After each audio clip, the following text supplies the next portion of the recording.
Hi guys, kain po tayo. Maingod to sa inyong tanan. Kaunta ninyo. Nagprito ko meatloaf.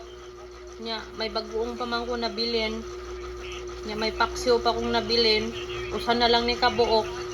Nya, nagprito ko buo na kamatis. Nya, kagahapon may giluto kong kuan kanang hotdog. May nabilin pang gamay. Nya, ako na lang giinit. Nya, mao ni akong lunch karon guys, akong paniod to. Ngaon sa ninyo. Yan. Sarap. Kami tayo magkape guys, kaso kuan man gud tang udto na ba. Lamig ka akong paksiw.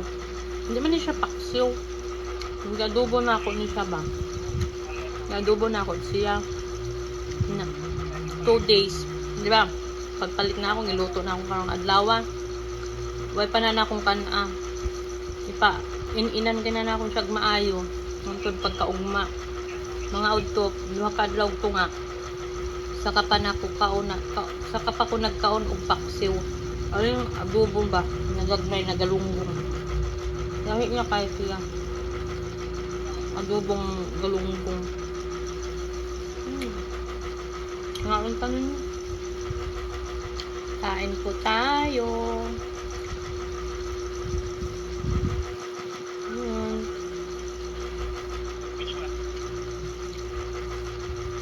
Walang maingay ngayon guys kasi wala yung kasama ko. Umuwi sa kanila.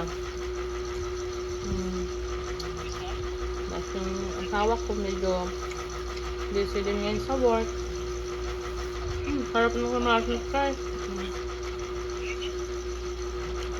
Wala na paghilaw guys ng kamatis. First magayat lang ako ng kamatis na hilaw. Tapos kamatis na hilaw, suka, paminta, tapos pipino. Inuulam ko na yun guys. Ganun lang. Okay na ako dun. Masaya na ako dun pag ganun.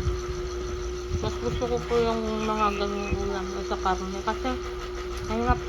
Ma-high blood kasi ako. Pag high blood ka talaga guys, kailangan ingat-ingat ka ba? Please ka sa mga kinakain mo, mga mantika. Ito, gusto ko yung mga steam lang ba, mga gulay, isda. Hanggang mas masarap yun. Ilang taon pa lang ako guys, may high blood na.